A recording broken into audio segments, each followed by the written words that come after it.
Bayangkan sebuah momen di mana tamu yang paling kamu tunggu seumur hidup. Sosok yang paling engkau rindukan setiap helaan napasmu, lewat begitu saja di depan pintumu.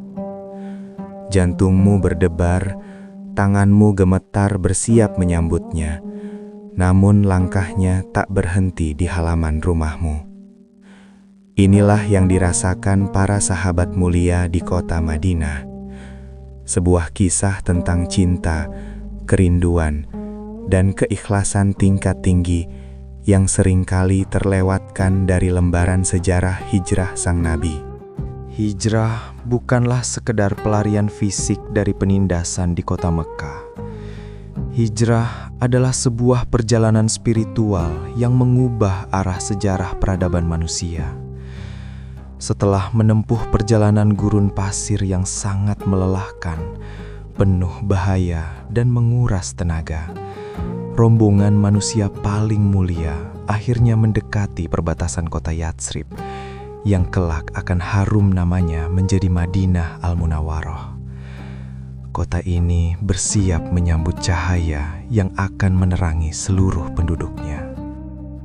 Jauh sebelum sang Nabi menginjakkan kaki di tanah Yatsrib, penduduk kota itu, kaum Ansor, telah menunjukkan cinta yang tak tertandingi. Setiap pagi, setelah menunaikan ibadah, mereka berbondong-bondong pergi ke daerah perbatasan kota.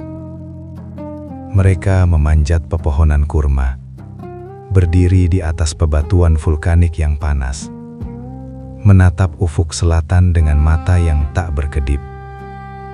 Mereka menunggu dan terus menunggu hingga panas matahari siang yang menyengat memaksa mereka kembali ke rumah.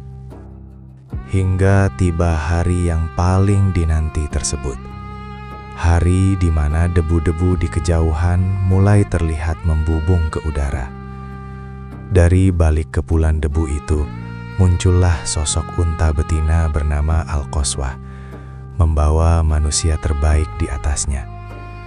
Gemuruh takbir dan puji-pujian meledak di seluruh penjuru kota. Suara solawat bergema, menggetarkan dinding-dinding rumah bata, dedaunan kurma, dan setiap hati yang beriman. Kota Yatsrib seakan bangkit dari tidur panjangnya, merayakan kedatangan sang kekasih Allah. Di momen yang penuh kebahagiaan itu, cinta kaum Ansor diuji. Setiap kepala keluarga, setiap pemuka suku, berlomba-lomba mendekati unta Al-Qaswah. Mereka menahan tali kekang unta tersebut dengan penuh pengharapan, memohon dengan sangat agar sang Nabi berkenan singgah dan menjadikan rumah mereka sebagai tempat istirahat pertama. Menjadi tuan rumah bagi Rasulullah adalah kehormatan tertinggi yang melebihi harta karun dan kekuasaan manapun di dunia ini. Namun, Rasulullah dengan kelembutan yang luar biasa tidak ingin menyakiti hati siapapun. Beliau memahami besarnya cinta mereka.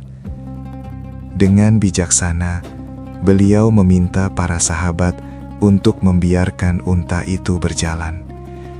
Beliau menyampaikan bahwa unta tersebut telah dipandu dan diperintahkan oleh Allah. Dimanapun unta itu menderum dan berlutut, disitulah beliau akan singgah. Sebuah keputusan adil yang menyerahkan segalanya pada ketetapan ilahi. Langkah Al-Qaswah kini menjadi penentu nasib yang sangat menegangkan. Setiap kali unta itu mendekati sebuah rumah, dada sang pemilik rumah bergemuruh hebat. Mata mereka berbinar, doa-doa dilangitkan dalam hati, berharap unta itu akan melipat kakinya tepat di pekarangan mereka. Namun, unta itu hanya menoleh sesaat, lalu kembali melangkah maju. Harapan yang tadinya melambung tinggi ke angkasa, perlahan harus diturunkan kembali, seiring menjauhnya langkah kaki Al-Qaswah.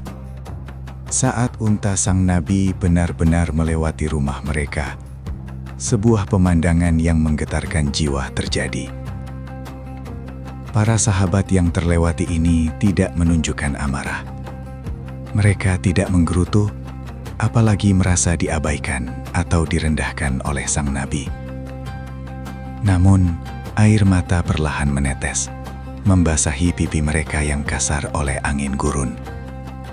Tubuh mereka luruh, terduduk di atas tanah berdebu. Mereka menangis terseduh-seduh, melihat tamu agung itu berlalu, meninggalkan pekarangan mereka. Tangisan kaum Ansyar ini menggema di berbagai sudut jalan Yathrib. Bayangkan besarnya kesedihan mereka. Mereka telah menyedekahkan harta, membuka pintu kota, dan siap mengorbankan nyawa demi melindungi sang tamu. Namun ketika sang tamu tiba, ia tak singgah di gubuk mereka. Bagi manusia biasa, penolakan ini mungkin terasa menyakitkan. Tapi sejarah mencatat, air mata yang tumpah di tanah Madinah hari itu bukanlah air mata kekecewaan terhadap sang nabi. Tangisan mereka murni karena kerinduan yang tak terpuaskan. Mereka menangis karena menyadari bahwa Allah belum menakdirkan rumah mereka sebagai tempat bernaung kekasihnya. Mereka merasa diri mereka mungkin terlalu hina, kurang suci, atau kurang layak untuk menjamu manusia paling mulia di muka bumi.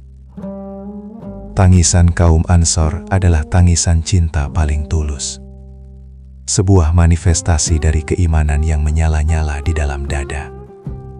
Mengajarkan kita apa arti sebenar-benarnya mencintai karena Allah. Langkah Al-Qaswah terus berlanjut, hingga akhirnya tiba di sebuah lahan milik 2 anak yatim, di dekat rumah seorang sahabat bernama Abu Ayyub Al-Ansori. Di tempat itulah, seakan mendapat ilham dari langit, unta betina itu menekuk lututnya, menderum ke tanah berdebu. Sang unta meletakkan lehernya, menandakan akhir dari perjalanannya. Di titik inilah, Allah yang Maha Mengetahui telah menetapkan tempat di mana cahaya Islam akan mulai memancar. Kegembiraan tak terkira meledak di dada Abu Ayyub Al-Ansori. Beliau segera mendekat, mengambil barang bawaan sang manusia suci, merasa seolah dirinya baru saja diberikan seluruh isi dunia beserta perhiasannya. Rumah kecilnya seketika menjadi pusat perhatian seluruh alam semesta. Sebuah bangunan sederhana yang kini dinaungi oleh malaikat-malaikat yang turun berbondong-bondong menyertai keberkahan tamu agungnya. Lalu, bagaimana dengan sahabat-sahabat lain yang rumahnya dilewati? Disinilah letak kemuliaan sejati kaum Ansor. Walaupun hati mereka hancur karena tak terpilih, tak ada sedikit pun rasa iri atau dengki. Sebaliknya, mereka berbondong-bondong mengantarkan makanan, minuman, dan segala kebutuhan terbaik yang mereka miliki ke rumah Abu Ayyub. Mereka melayani tamu itu bersama-sama. Keikhlasan mereka mengubah kekecewaan pribadi menjadi kekuatan persaudaraan yang mengukir sejarah emas. Kisah unta Al-Qaswah dan air mata kaum Ansor bukan sekadar catatan sejarah masa lalu. Ini adalah cermin besar bagi kita di masa kini. Terkadang kita meminta sesuatu kepada Allah dengan penuh rindu dan harap. Namun ketika ketetapan Allah tidak sejalan dengan keinginan kita, apakah kita akan marah ataukah kita akan menangis dalam keikhlasan seperti kaum Ansor? menyadari bahwa pilihan Allah pasti yang terbaik untuk hambanya. Air mata kaum Ansyar hari itu telah mengering tertiup angin gurun ribuan tahun lalu. Namun tetesannya masih membasahi lembaran sejarah, mengajarkan kita arti cinta yang tak menuntut pamrih. Semoga di hari akhir kelak, kerinduan kita kepada kebaikan tidak bertepuk sebelah tangan. Semoga Allah mengizinkan kita menjadi hamba yang ikhlas, menerima segala ketetapannya, menebus segala kerinduan yang selama ini hanya bisa kita langitkan dalam diam. Amin.